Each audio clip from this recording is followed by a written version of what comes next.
En primer lugar, bueno, agradecer que nos hayan acompañado durante todo este ciclo. Hoy tenemos el cierre. Ahí. Hola. Así que, hola Mabel, ¿qué tal? Bienvenida. Gracias. Un gusto contar con su presencia. Gracias, Victoria. Hoy nos van a... Gracias. Bueno, hoy nos van a acompañar Mabel Bianco y Daniel Tepas. Nos van a estar acompañando dos grandes referentes de la salud pública. Luego a partir de las 19 vamos a hacer un cierre con nuestra compañera Cami, que forma parte del equipo de Enredando, que ya la conocen. Así que vamos a tener también un espacio para intercambiar, para hacer preguntas y demás. Yo voy a iniciar presentando a quienes nos acompañan hoy. En primer lugar, tenemos a Mabel Bianco, que es médica especialista en epidemiología y estadística médica, es feminista, es máster en salud pública, coordinadora de la campaña internacional Las Mujeres No Esperamos, es fundadora y presidenta de la Fundación para el Estudio e Investigación de la Mujer, creada en 1989 por un grupo de mujeres profesionales especialistas en género para mejorar la condición social, laboral, educacional, legal, política, económica y de salud de mujeres, niñas, adolescentes y jóvenes en Argentina, América Latina, el Caribe y en el mundo. FEIM tiene estatus consultivo en Naciones Unidas desde el año 2006. En 1983, Mabel creó el programa Mujer, Salud y Desarrollo en el Ministerio de Salud y Acción Social de la Nación. Participó en las conferencias internacionales de población y desarrollo en 1994, de la mujer en Nairobi en 1985 y de Beijing en 1995.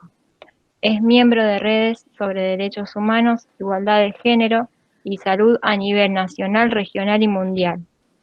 También es miembro electa del Grupo Asesor Regional de la Sociedad Civil de ONU Mujeres 2012-2016. En 2012 creó el Comité de ONGs para la Comisión de la Mujer en América Latina y el Caribe, el cual copreside. Desde el año 2013 integra también el Grupo Mayor de Mujeres, uno de los 9 grupos reconocidos en la ONU de participación de la sociedad civil. En julio de 2016 presentó la experiencia del Grupo Mayor de Mujeres en el monitoreo de la Agenda 2030.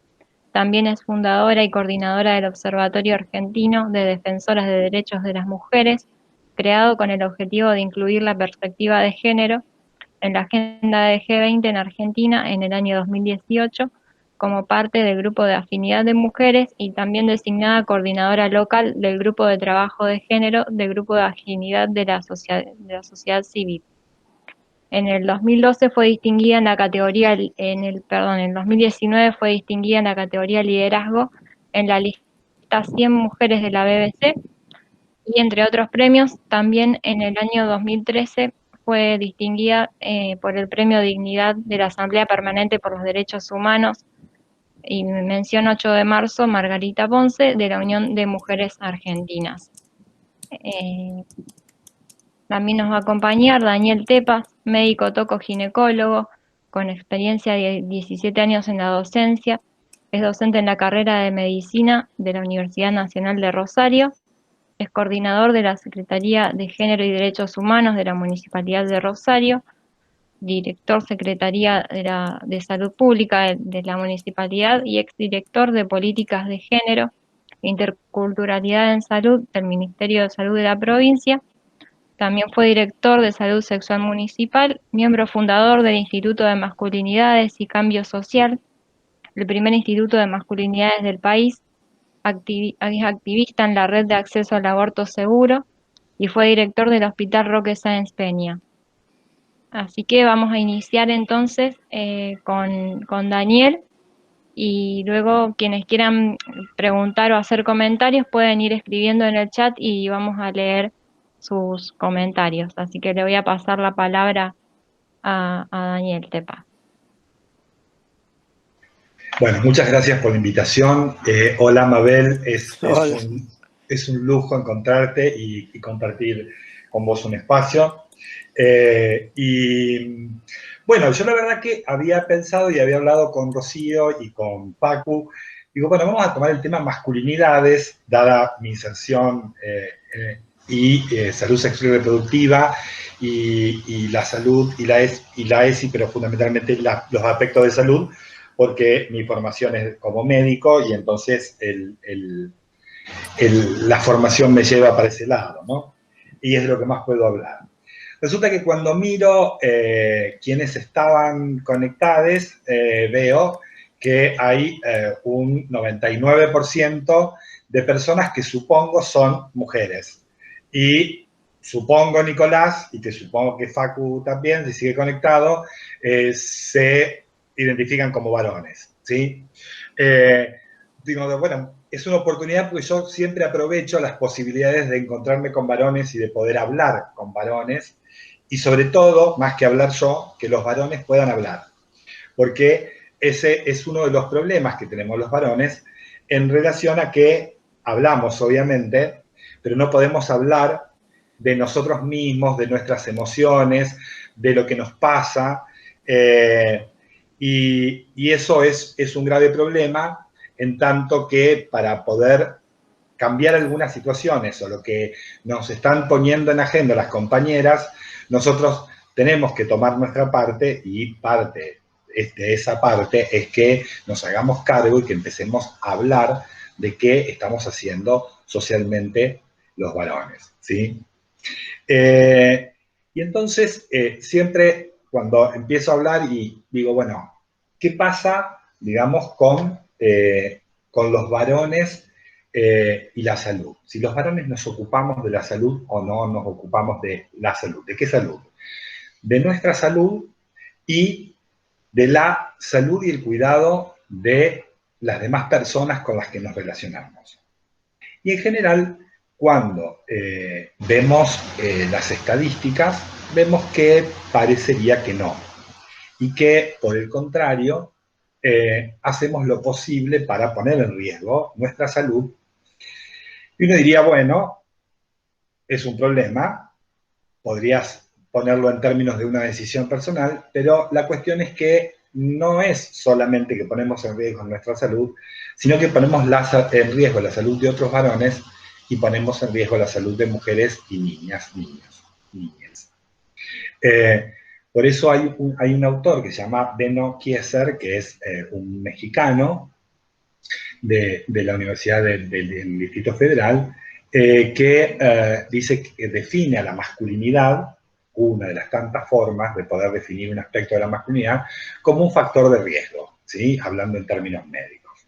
Un factor de riesgo para sí mismo, para otros varones y para mujeres, niñas y otras identidades u otras identidades que son feminizadas, u otras identidades feminizadas, lo digo en el sentido del disvalor, ¿sí? Ya creo que han charlado de género bastante acá.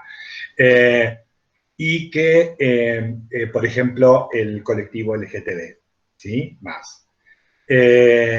Como, digamos, un lugar subalterno. A su vez, ¿sí? Esto, digamos que los varones no cuidamos de nuestra salud. El año pasado salió un informe que justamente lo presidió el mismo autor al que me estoy refiriendo, Benno, pero que lo publicó la OPS. Y cuando miramos qué nos pasa a los varones en relación a la salud, vemos que a partir de los 5 años ya quienes tienen una identidad que se asocia con una masculinidad, o de varón, porque masculinidad no es lo mismo que varón, empiezan a tener más causas de muerte por accidentes, ¿sí? Por accidentes domésticos, del juego, de lo que sea. Ya a los 14 años, ¿sí? 15, es la causa preponderante, la primera causa, la resolución violenta de los conflictos interpersonales. Y, por supuesto, luego, a medida que va aumentando la edad, empiezan todas las conductas temerarias, las riesgosas, como por ejemplo la conducción de un vehículo, ¿sí? En determinadas prácticas deportivas, determinadas formas de divertirse o de relacionarse, que ponen en riesgo, digamos, a sí mismos y a otros. Y cuando también empezamos a ver, a medida que crece la edad y se acerca a los 20, los consumos excesivos, se hacía el consumo problemático de sustancias, entre ellas el alcohol, el consumo de alcohol también, bueno, obviamente el cigarrillo, y todas aquellas conductas que tengan que ver con una mala alimentación y con la puesta en riesgo en relación a las infecciones de transmisión sexual, también para sí mismo y exponer a otras personas. Y cuando llegamos a los 50 años, ¿sí?, empezamos a tener problemas de salud que están relacionados con las consecuencias del estilo de vida que tuvimos hasta los 50 años. Fíjense que un dato que es interesante es que con la pandemia, varones y mujeres se han contagiado igual, las muertes en general de varones y mujeres son iguales, pero cuando vemos las muertes de personas jóvenes, son más varones que mujeres. Y en general, lo que se aprecia en estas muertes de varones es que estos varones, que tienen a lo mejor 40 años, tienen factores de riesgo asumidos por todo este estilo de vida anterior y que no lo sabían, porque no habían ido a un servicio de salud. Obviamente que esto no va a cuenta solamente de los varones, también hay que ver qué ofertas hacen los sistemas de salud y los servicios de salud en relación a varones, ¿no? Pero y fundamentalmente cuando voy a hablar hablo de varones, ¿sí?, y hablo de estas conductas, ¿sí?, me refiero fundamentalmente a varones cis, o sea, aquellos que nacieron como varones y los identificaron como varones al nacer y se identificaron con esa identidad, y además que son heterosexuales. Y la mayor parte de los costes que tiene la vivencia de la masculinidad, y esto posiblemente sea menos visto por varones adolescentes como menos apreciado, que por los varones de más edad, ¿sí? Tienen que ver con cómo nos socializan a los varones. Cómo nos socializamos los varones y mujeres, obviamente, y en qué mandatos. Obviamente que los mandatos de la socialización de género afectan a varones y a mujeres y van en un sentido o en otro de manera diferencial. Pero esta manera diferencial hacia los varones que ocurre en la familia, pero no solo en la familia, sino que ocurre en las instituciones. Por eso la ESI tiene un rol importante en la escuela, a través de la escuela, en esta socialización. Pero fundamentalmente, quienes más vigilan los rangos de masculinidad, y digo rangos y después voy a decir por qué, somos los propios varones entre los varones. O sea, la masculinidad es vigilada por el propio grupo de varones. Y siempre me refiero más entre varones cis heterosexuales. ¿Quiere decir que varones cis homosexuales esto no le ocurre? Sí, por supuesto que también les ocurre, porque también hay una organización dentro y una escala dentro de los varones del movimiento LGTB.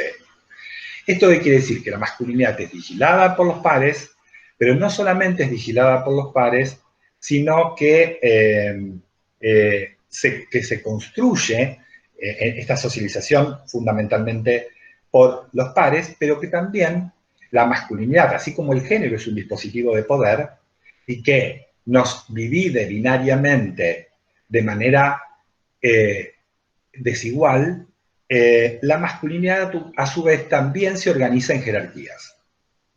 Y estas jerarquías en la masculinidad es parte de lo que los varones pasamos en general la vida luchando para lograr escalar en esa jerarquía que no es de puestos de poder, en el sentido de un puesto en una empresa o en un cargo público, lo que sea, sino en un rango de poder entre los propios varones. Entonces, podemos hablar de una masculinidad en singular, que es la masculinidad que digamos que de alguna manera es la que tiñe con todos los mandatos más tradicionales de la masculinidad y con la que en general los adolescentes no se identifican, pero que no se identifican porque, por ejemplo, un mandato que es el rol de proveedor, todavía a lo mejor no lo estuvieron viviendo. Y muchas veces cuando hablamos de estas cosas, dicen, bueno, pero yo no soy así, ¿a quién le hablan? Así es mi viejo.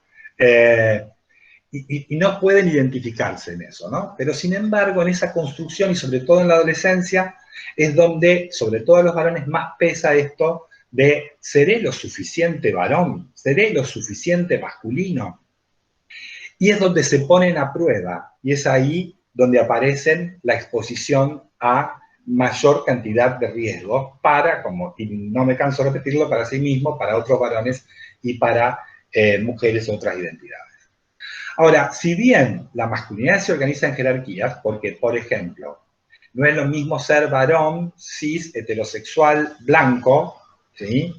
Y de determinada clase social, que ser un varón cis, heterosexual, pobre y de un barrio periférico de cualquiera de nuestras grandes ciudades. No es lo mismo ser un varón cis y homosexual.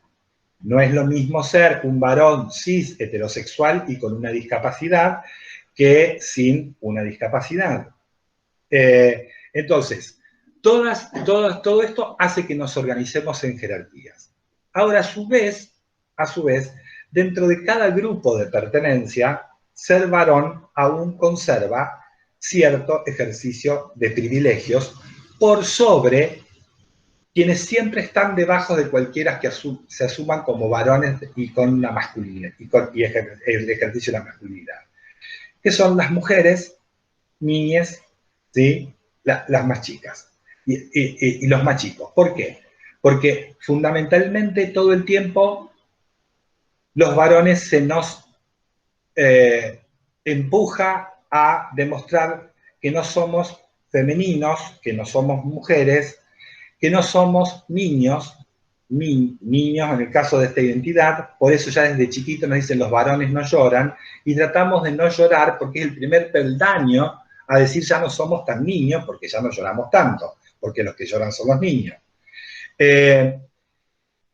Y no ser homosexual. Esas son, digamos, las tres consignas, digamos, y que funcionan para todas las edades y que no tienen rango. Ahora, ¿qué está pasando últimamente? Que nuestras compañeras, que las compañeras empezaron a hablar, empezaron a decirnos qué era lo que estábamos haciendo mal o qué es lo que no podemos hacer. Y obviamente esto nos hace sentir interpelados, que eso sería bueno, nos desorienta profundamente porque decimos, pero bueno, entonces, ¿qué quieren? Si yo no... ¿Sí?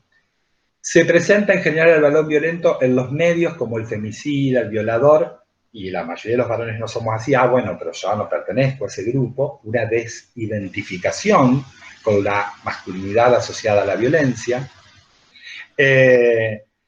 Y por otro lado, cierto miedo a perder privilegios, aunque esto de perder los privilegios no necesariamente sea de manera consciente, porque los privilegios no son conscientes. Yo siempre, quien los ostenta no lo sabe. Entonces yo uso siempre hay una encuesta que se llama una encuesta de la comunidad heterosexual argentina. Que todos los años se las doy a mis alumnos para que la vean y contesten. Y lo primero que me dicen todos, dice, está equivocado, dice comunidad heterosexual argentina, dice, es ya comunidad homosexual argentina, sobre todo cuando lee lo que dice abajo. ¿Cuándo le dijiste a tu papá y a tu mamá que eras heterosexual? ¿A qué edad te diste cuenta que eras heterosexual? ¿Tendrías un amigo heterosexual? Entonces, esas preguntas dicen, bueno, pero ¿por qué me hacen esto? ¿Qué tiene que ver? ¿Qué es esto? ¿Una cargada? Y no es una cargada, es precisamente que todas esas preguntas, ¿sí? Cuando se las hacen a alguien del colectivo LGTB, sí las responden, sí saben cuánto sufrieron, sí saben cómo hacían para decírselo a los amigos y a la familia, sí saben el proceso por el que pasaron. Pero una persona heterosexual nunca se tuvo que preguntar si era heterosexual o no. Por lo tanto, es un privilegio.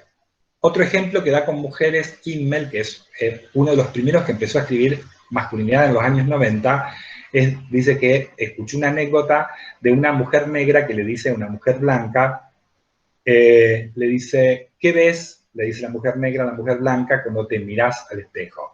Y la mujer blanca le dice, veo una mujer. Y la mujer negra le responde, ahí está la diferencia. Cuando yo me miro al espejo, veo una mujer negra.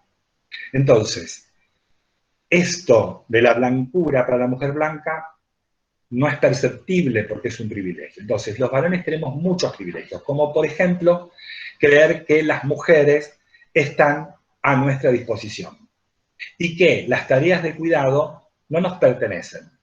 O sea, nos enseñan a ser para sí mismos, pero no a cuidar ni siquiera de sí mismos. Porque está demostrado, muchas mujeres que rompen sus parejas y tienen que volver a armarlas o piensan, dicen, no, pero acá afuera. Porque está demostrado que tener una pareja varón, ¿sí? En una pareja heterosexual, dentro de la casa conviviendo, para la mujer es como si tuviera un hijo más. Le implica el mismo trabajo, ¿sí? Pero obviamente, si cuando somos chiquites nos dan le dan una muñeca a una nena y dicen, cuidala, dormila, dale de comer, cuidala más que a vos misma, ¿sí? Y a los varones si agarramos una muñeca nos dicen, eso no es para vos, ya nos están diciendo en esta socialización, bueno, hay cosas que a vos no te corresponden, ¿sí? Y que sí le corresponden a las mujeres. Pero fundamentalmente, dentro de todos estos mandatos, hay uno que se me ocurría y ya debo andar cerca del tiempo, y es que el de procreador. Y los adolescentes, cuando si le hablamos de procreador, medio como que dicen, ¿de qué me está hablando? ¿Sí? Pero sin embargo, es una forma de mencionar un mandato, es que los varones siempre tenemos que tener ganas de tener relaciones sexuales y estar dispuestos a penetrar en todo sentido, a penetrar, cuando digo sexualmente, pero a penetrar a las otras personas en relación al poder, ¿sí? Y esto, obviamente, hace o nos hace ver datos como que en la Argentina los laboratorios que producen el sildenafil, que es el nombre más conocido del Viagra, ¿sí? El 30% de las ventas la tienen en menores de 20 años. Y no podemos creer que, digamos, varones menores de 20 años tengan todos problemas de erección, ¿sí? Pero es esto de estar siempre dispuesto, siempre en esto de lo que el propio Kimmel llama la sexualidad hidráulica de los varones. Siempre tiene que haber un pene capaz de llenarse hidráulicamente por sangre, pero ahí empiezan a funcionar otras cuestiones que son la irresponsabilidad afectiva, ¿sí? Y empieza a funcionar, empiezan a ocurrir cosas como que, digamos, también no hay determinados reparos éticos, ¿sí? Porque, bueno, las mujeres, ¿sí? Pertenecen a un grupo, ¿sí? Y los varones, nos importa más gustarle a los propios varones, como decía Matías, uno de los compañeros del Instituto de Masculinidades, Matías Estefano.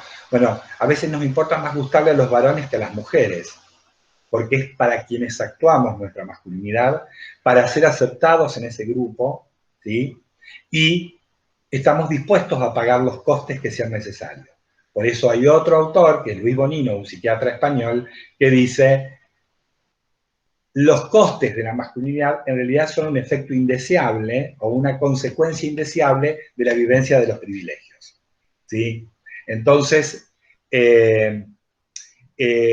fíjense que a su vez esta sexualidad, que no siempre está bien pensada y bien vivida, no solo, digamos, ponen en un lugar a veces incómodo o en un mal lugar a las compañeras, sino que también nos expone a mayor contagio de enfermedades de transmisión sexual, a un menor uso de preservativo, y obviamente con eso exponer a otras personas a problemas como una infección de transmisión sexual.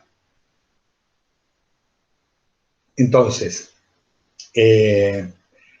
fundamentalmente pensar, digamos, que obviamente cuando uno dice todo esto y si vamos a trabajar, y lo digo más así abiertamente porque ahí veo que se agregó Roberto, otro varón, pero digamos, estamos en un grupo más chico, pero cuando vamos a trabajar con adolescentes no podemos empezar con toda esta perorata que dije yo, porque lo primero que hacen es huir. Porque lo primero que ocurre es, digamos, que los varones, ¿qué reacciones pueden tener en esta incertidumbre? Y es decir, bueno, escuchemos, pero hay algo que no podemos cambiar y la pregunta es cómo en las escuelas, por ejemplo, generamos espacios donde los varones empecemos a hablar entre varones en otros términos. En otros términos. Y me perdí. Que los varones empecemos a hablar en otros términos que, digamos, en esta reacción, digamos, una puede ser una reacción de ver, bueno, ¿qué hago? Otra es estar en el medio, desorientado, pero una de las reacciones más frecuentes es la reaccionaria, que técnicamente conocemos como backlash, y es organizarse para resistir en contra del movimiento de mujeres y de las compañeras, ¿sí? Y generalmente esto se da más cuando la forma de trabajar o de abordar las masculinidades es netamente punitivista. Ya, no estoy diciendo que cosas que estén mal no haya que sancionarlas, ¿sí? Ahora, si el escrache es la única posibilidad, ¿sí? Eso produce un cierre y no habilita a que haya otra o que medien otras formas de diálogo. Como ha ocurrido en muchas escuelas secundarias donde un varón ha sido escrachado, y no digo que tenga que felicitarlo por lo que hizo, pero al punto de que se va de la escuela, tenemos que pensar si un adolescente de 16 años no tiene ninguna posibilidad de reparación. Entonces, creo que en esas posibilidades tenemos que ver o enseñar a los varones cómo contener y ayudar a otros varones. Porque si yo veo que un varón tiene una conducta considerada machista, y yo digo, sos un machirulo, ¿sí? No voy a lograr nada, el otro se cierra, y a lo sumo me dirá, y vos sos un maricón. Es cómo generar empatía, cómo pensar, che, esto que vos estás haciendo a mí me pasó, y vos sabés que me di cuenta por tal cosa que no es bueno por esto y por el otro. Pero cómo nos comunicamos los varones sin que también, no, porque si no vamos a repetir lo mismo, vamos a ser sancionatorios, ¿sí? Entre los propios varones. Y lo que lograría en definitiva es reforzar o generar más conductas de backlash y más conductas que los alejen de poder pensar, para poder involucrarse o para tener un posicionamiento ético en la vida totalmente diferente, que los habilite o que les permita aliviarse, porque está bien, porque tiene una carga de angustia, pero digamos que permita que podamos estar involucrados en luchar por un mundo más libre, más justo, más igualitario, que es lo que nos están pidiendo las compañeras. Creo que me repasé. Lo dejo por acá, o no sé si hay preguntas. No, Daniel, perfecto. Muy bueno todo lo que nos comentaste. Creo que es importantísimo esto de replantearnos las masculinidades. Estos mandatos justamente creo que son peligrosos cuando quedan invisibilizados y la verdad que haya personas y sobre todo en este caso varones como vos con tu trayectoria de construidos, feministas, que ponen un poco en evidencia todo esto, creo que es fundamental para que también otros varones se empiecen a animar y también empiecen a tomar conciencia de estos privilegios. Hay una cosa, sí. perdón, Victoria, hay una cosa que quiero aclarar, digamos, porque yo no soy un varón deconstruido, y no creo que existan varones que se consideren varones cis deconstruidos, ¿sí? Tendremos un ejercicio un poco más, más fluido, ¿sí? En el pensamiento de qué significan las masculinidades y ser varón. Masculinidades, que hoy me refería a las masculinidades de los varones cis y heterosexuales fundamentalmente, pero la masculinidad puede ser una masculinidad lésbica, ¿sí? Una masculinidad trans. O sea, masculinidades no son patrimonio de los varones cis heterosexuales. Pero digo, quienes aún hoy, quienes son jóvenes, ¿sí? Y por los procesos de socialización en los que estamos inmersos, es muy difícil, ¿sí? Decir, bueno, yo estoy deconstruido, ¿sí?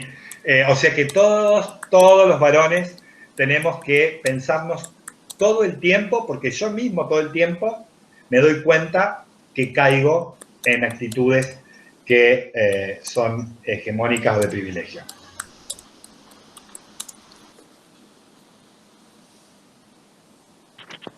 Totalmente, Daniel. Ahora te voy a leer algunos comentarios que estuvieron apareciendo acá que me parecen muy interesantes. Bueno, en primer lugar, Liliana dice, además del rol de proveedor económico que puede derivar en una violencia económica, producto de esa construcción. También Ale comenta, ESI es una oportunidad interesante para poder generar espacios de varones e intercambios de experiencias. Rocío tiene una pregunta. Daniel, cuando nombraste el tema de los privilegios, dijiste que no eran conscientes o que sí lo son.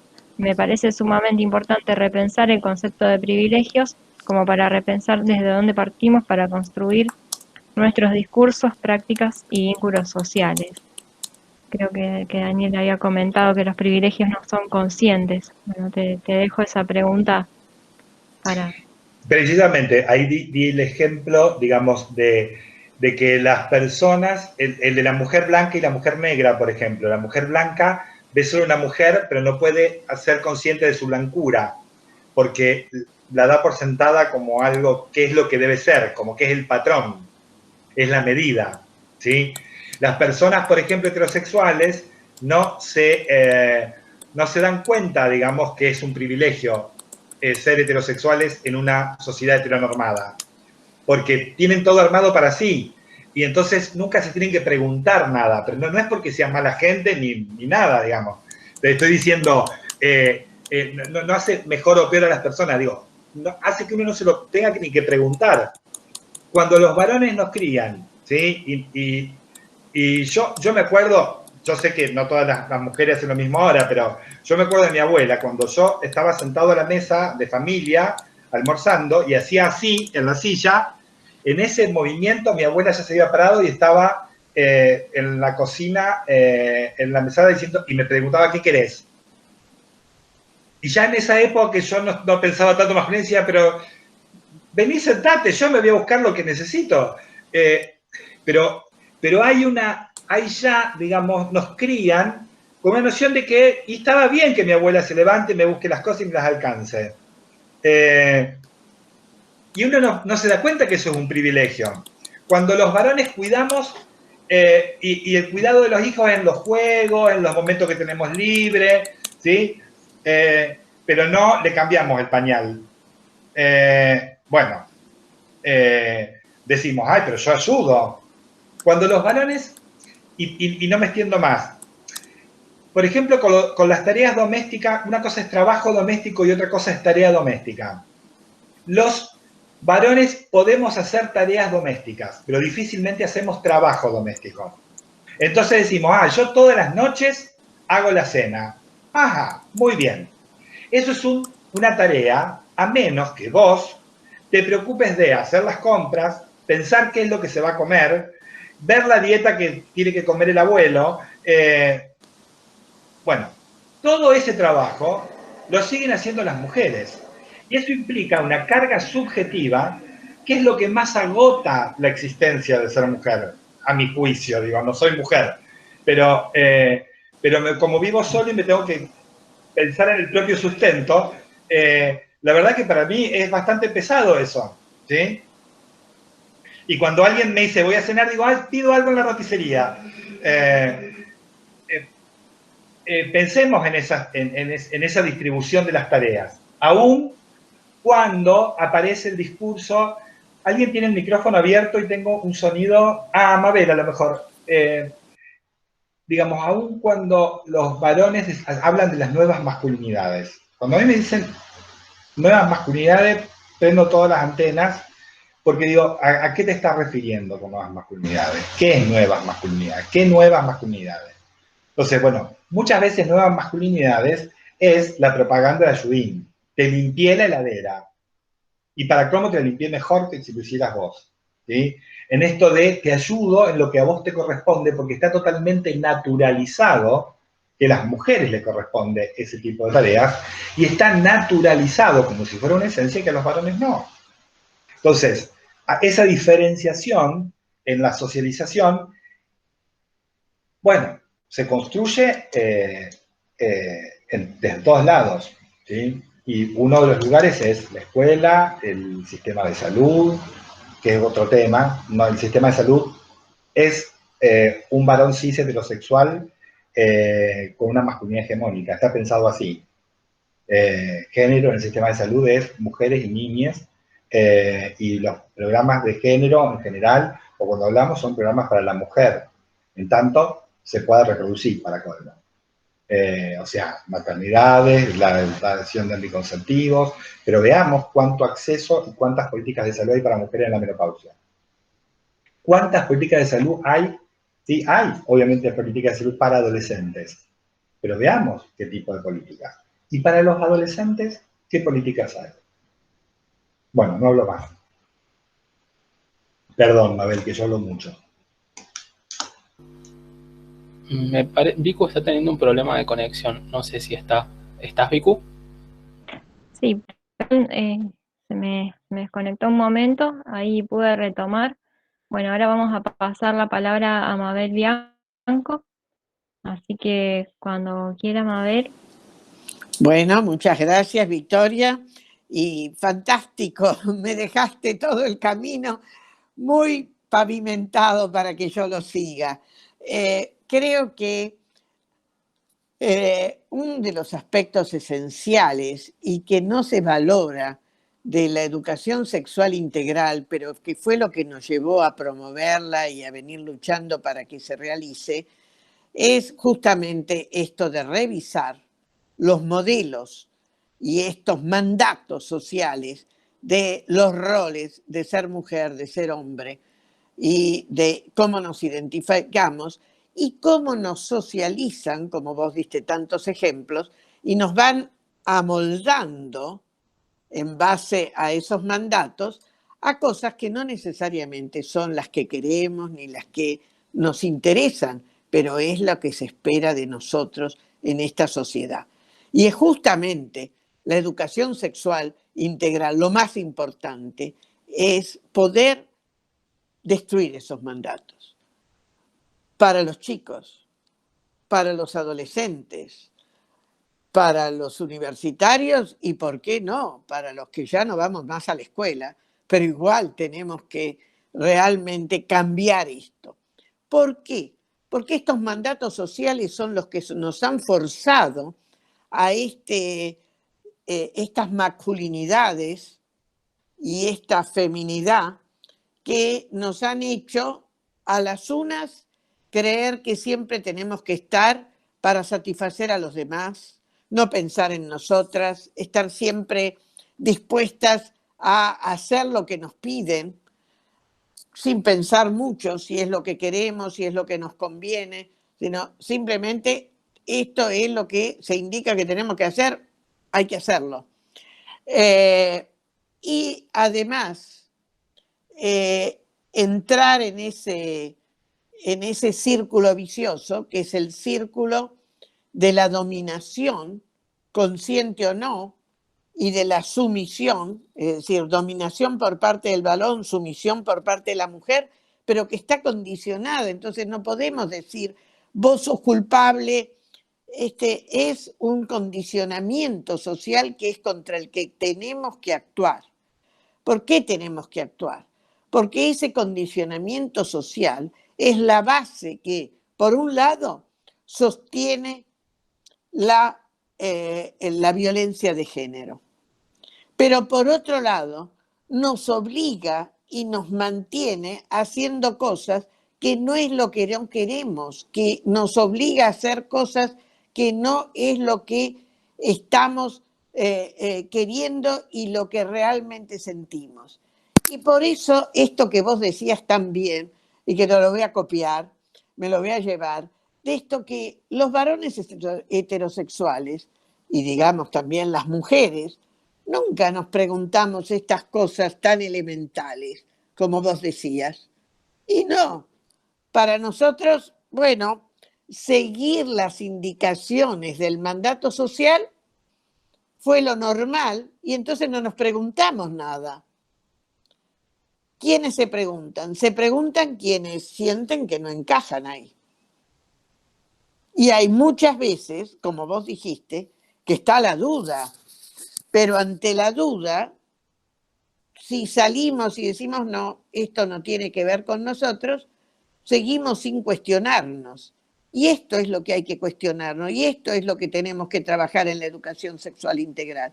Y por eso tenemos que, es algo que también nunca acaba, vos dijiste, esto es un periodo permanente, sí, nunca acaba porque siempre aparece algún aspecto que no lo habíamos considerado, alguna nueva faceta.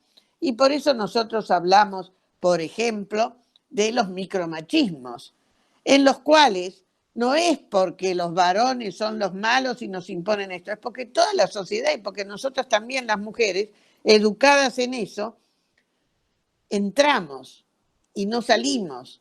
Y el tema es cómo salimos y cómo podemos superar esas diferencias que lo único que están haciendo es trayéndonos insatisfacción, no placer por lo que hacemos muchas veces, y una inercia que termina, digamos, perjudicándonos. Y además, la otra cosa que hay que entender, que el tema de la percepción de la sexualidad y de la identidad no son cosas rígidas, va evolucionando y podemos hoy plantearnos esto y mañana plantearnos otra cosa y tenemos todo el derecho de hacerlo. Y esto es algo que tenemos que adecuarnos para no impedirnos esos cambios que son los que realmente pueden hacer que nosotros vivamos diferente. Entonces, esta perspectiva de la educación sexual es la que no se ve. Esa perspectiva de la educación sexual es la que se niega o se dice o se le quita valor. Y es lo más importante. Entonces, ¿qué se dice para combatir la educación sexual? Se dice que vamos a promover el que haya relaciones sexuales entre cualquiera, como sea, no, lo que vamos a promover es que cada persona se identifique realmente con lo que quiere ser en términos de la expresión de su sexualidad y de su identidad y lo ejerza y lo haga, y que lo haga hoy, que lo pueda hacer mañana, pasado y el próximo año, y que cada vez esté haciendo esta revisión y esta tarea. Entonces tampoco es que damos modelos terminados, nunca damos modelos terminados porque no hay modelos terminados. Los modelos se van haciendo con el camino, se van planteando en el camino y eso es lo importante y eso es lo que significa prepararnos para eso. Y hay algo que quiero retomar de lo que vos dijiste porque es parte de la trampa en la que estamos, ¿no? Muchas veces, y sobre todo en el caso de los varones, las actitudes que adoptan, las adoptan más como un mensaje para sus propios varones, para sus propios congéneres, que para las mujeres. Y eso nos pasa con la violencia. Cuando nosotros decimos que en violencia, muchas veces los hombres la están aplicando para demostrarle a los otros hombres lo que hay que hacer cuando las mujeres no obedecen, cuando las mujeres hacen cosas que salen de lo que es lo que la sociedad espera de ellas. Y esto es realmente algo en lo cual muchas veces, por eso cuando nosotros decimos, en realidad aquí no es cuestión de buscar culpables en el tema de violencia, es cuestión de entender que todos estamos sometidos a unas reglas que desde ya son unas reglas que promueven esta violencia. Eso no quita que no se debe aceptar, que no podemos seguir planteando la impunidad, porque quienes plantean la impunidad, al contrario, se basan en esas diferencias y en esos mandatos rígidos para justificar, pero no en el buen sentido y para que mejoren, sino para justificar, para despenalizar y no dar un ejemplo que cambie y que diga, esto era distinto. Entonces, esto no era así, como me lo enseñaron y como me lo dijeron. Y esto es la dificultad que tenemos en este manejo de lo que es el análisis de los mandatos y cómo se ven, cómo se interpretan en cada situación. Y ahí también viene el concepto de cómo la salud la vemos diferente, la experimentamos diferente, no solamente por nuestra identidad sexual, sino y nuestra experiencia de vida, sino también por estos mandatos que nos obligan de repente así como vos decías, que los obligan a los hombres a no hacer consultas médicas tan frecuentes porque van a decir que entonces son unos maricones, porque las que hacemos las consultas somos las mujeres, y entonces un rasgo de feminidad, pero también parece que fuera un rasgo de feminidad y que disminuye el poder del hombre, el poder tener un gesto de afecto, de transmisión de ese afecto hacia un hijo, hacia un amigo o hacia una otra persona, digamos, que no sea dentro de estos parámetros de las relaciones forzadas de pareja o de vínculos de pareja. Y nos constriñen ahí y no nos dejan. Entonces el hombre que no hace una expresión de afecto porque van a decir que es raro o que no hace un cuidado porque en el tema de los cuidados es parte de lo que estamos planteando, la desigualdad que todos estos cuidados familiares y sociales de personas, de los niños, de los enfermos, de los adultos mayores y demás, que recaen sobre mujeres, porque supuestamente si lo hacen los hombres es algo que les está siendo una marca de minusvalía de su masculinidad. Entonces van a decir que esto no es así. Y así fue como en la crisis del 2001-2002, en esa crisis económica que fue tan importante en el país, tuvimos toda una serie de estudios que indicaron cómo los hombres que perdieron esa capacidad de ser los aportantes, entre comillas, económicos de la familia, porque ya antes las mujeres igual trabajábamos y éramos el aporte y en muchos casos más importante que los hombres, pero ahí cuando los hombres perdieron y se quedaron en la casa y se quedaron con los hijos, el cuidado de los hijos, la comida, qué sé yo, ¿qué hicieron? Apareció la violencia contra los hijos y contra las mujeres, porque tener que hacer eso era mostrarse en minusvalía, decir que estaban haciendo cosas que no eran acordes a ser machos o a ser varones plenamente. Y entonces esto fue algo que fue muy estudiado, porque haya sido muy estudiado no cambió y seguimos teniendo lo mismo, y por eso ahora pedimos políticas que le reconozcan los derechos a los varones, porque, por ejemplo, ahora estamos pidiendo la licencia parental cuando nace un hijo para los varones, que no sean esos 2 días que al final es simplemente para hacer el trámite en el registro civil, pero que no tiene nada que ver con el contacto con el hijo, y menos con la mujer, y ahí hacer ese vínculo que es tan importante. Entonces, para eso lo queremos, no para que el hombre vaya a jugar a las cartas o se vaya a jugar al fútbol, sino para que asuma esto, que es fortalecer ese vínculo con el hijo. Y no le dará la teta, pero sí acompañará ese momento importante.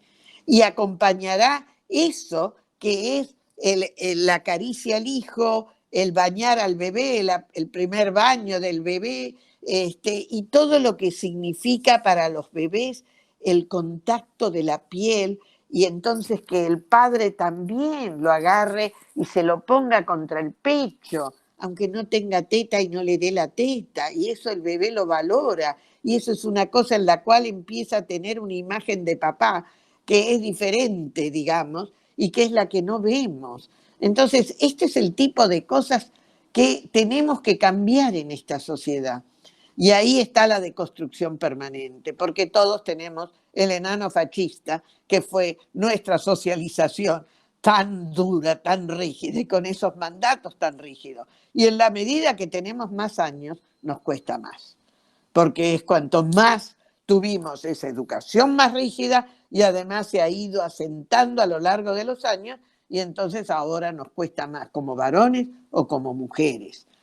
Y solamente vemos como muchas veces las mujeres lesbianas recién se animan a salir del closet después, tardíamente. Antes no lo pudieron hacer, ya sea por los hijos, ya sea por cómo las miraba la sociedad. Entonces es interesante ver esta evolución, pero es algo que tenemos que ayudar a que no vivamos más con estos corsés. Estos son corsés de fuerza que lo único que hacen es atentar contra las posibilidades de vivir plenamente nuestra sexualidad. Y la sexualidad siempre es experimentar placer. Y el placer tiene muchas formas. Todas ellas son válidas.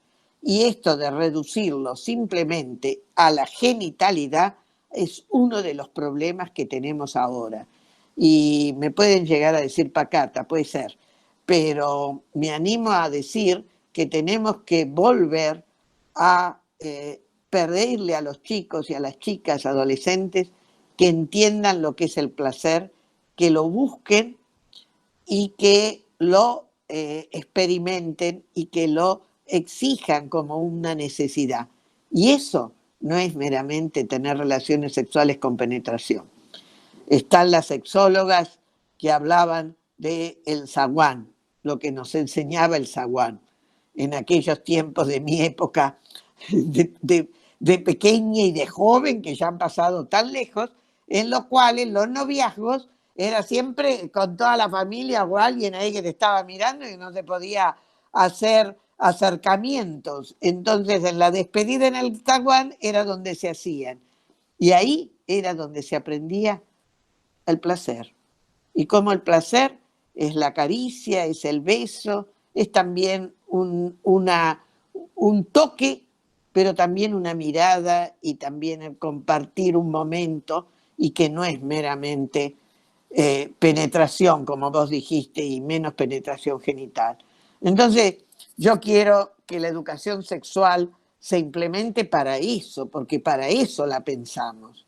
Es para darnos esta libertad y para darnos esta posibilidad del acceso al placer, que no es el libertinaje y que siempre se basa en el respeto al otro, porque no puede haber placer si lo que yo hago es sometiendo a la otra persona y no es de mutuo acuerdo, porque ese también ahí está vinculado con el consentimiento, Y el consentimiento, más para las mujeres, es muy importante, porque es algo que nadie nos enseña, a que no tenemos que estar aceptando lo que nos piden, sino realmente consintiendo en la medida en que lo queremos, lo buscamos y nos va a dar placer.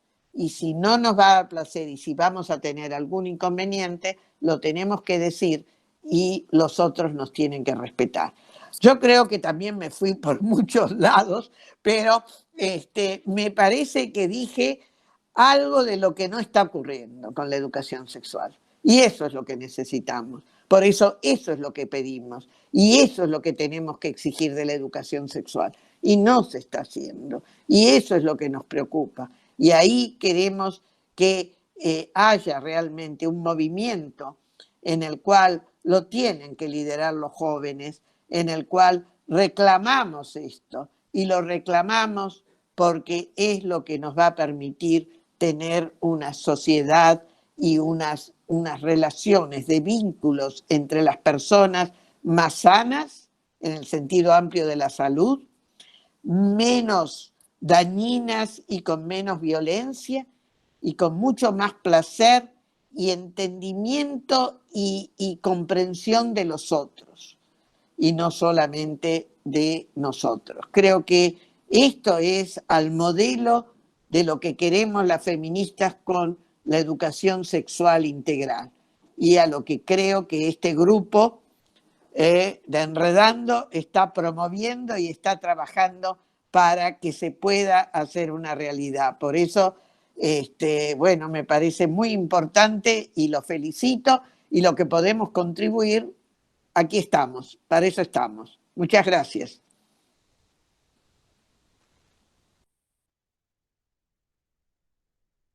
Muchas gracias, Mabel. La verdad siempre es un gusto, un placer escucharte y podríamos seguir escuchándote durante horas. La verdad que me quedo con mucho de todo lo que estás diciendo también. Yo creo que también en estas instancias de encuentro, de poder intercambiar también, intercambio intergeneracional, es muy bueno porque también es una forma de llevarnos para los jóvenes. Acá hay, bueno, la mayoría son adolescentes y jóvenes y podemos, digamos, seguir replicando todo esto y seguir también desmitificando muchas cosas, muchos aspectos de la ESI y promoviendo la salud integral, que en definitiva es lo que busca la ESI también. Y así que voy a leer algunos comentarios que más que habían surgido. Bueno, estoy acá, hay algunos comentarios. Facu comenta. Hace poco participé de un grupo de varones en la que había inclusive varones más mayores. Algunas de las reflexiones que dieron al final tuvieron que ver con que por fin encontramos un lugar a donde hablar de esto, en un lenguaje en el que los varones entendamos. Creo que hay que trabajar mucho, como dijo Daniel, en espacio donde los varones podamos hablar reflexivamente. Mariela comentó, me preocupa la representatividad en estas nuevas masculinidades de esos varones con alguna condición de discapacidad. ¿Qué lugar habitan? Muy interesante. Ileana pregunta, revisamos los temas de formación, qué modelos imprimen. Y bueno, esos son algunos comentarios que fueron surgiendo.